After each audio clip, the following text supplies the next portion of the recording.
The new mechas are already in Helldivers 2 and you can play with them, if you get lucky. After playing to Fenrir 3 to spread our democracy, I got some interesting Helldivers in my squad.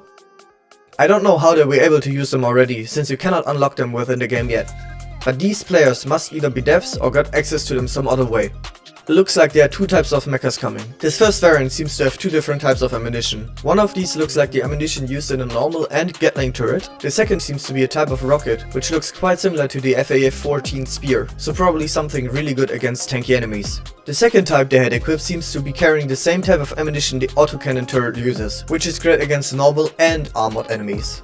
Now maybe these aren't the only two versions, there could be more. Another theory I got while discussing this with one of my fellow Helldivers is that you might be able to customize what kind of mounts you will have on your own mecha. But you're not interested in watching some icons. Let's get into the game. At first I didn't even notice that they somehow had these, since I didn't check what stratagems they brought when starting the game. But quite quickly after starting the game I already saw my teammate running around in one of these. At first I thought they were already added to the game and I just didn't saw it. So I asked my fellow Helldiver at what level these unlock, but he never replied to me. I didn't even know what they were called, but later on in the game I heard him order one. First he called it an orbital strike, which was followed up by this. So it looks like the new mechas are gonna be called walkers, and they're already on live servers, and you can play them. You just have to be lucky enough to somehow get a teammate who has access to them. Yeah. And I did! I was able to find a walker that my teammate had abandoned during the mission, just before he went for evac. You can enter them from the back and you either left and right mouse buttons controls the left and right turret which is mounted to the walker.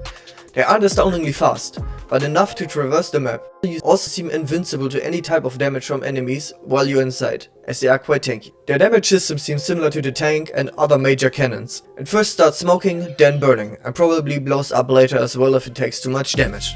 I wasn't able to test if you can refill the walker, but I'm sure there will be a way, since redeploying it each time you run out of ammo would be strange. After running out of ammo they aren't much more than a transporter, but I reckon it could still help you get out of some sticky situations where you would normally get slowed and destroyed without one of these. When exiting the walker, the player swings himself out after grabbing the ledge and then drops to the ground, so I guess this is already quite far in development, as the animations are already available too, just like the voice lines. Climbing in, the player currently teleports up and then squeezes themselves into the cockpit of the walker, so I think that one might not be quite done yet.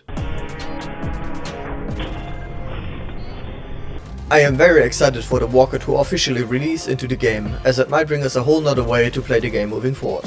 What do you think? Are you excited for the new walker? Let me know in the comments below.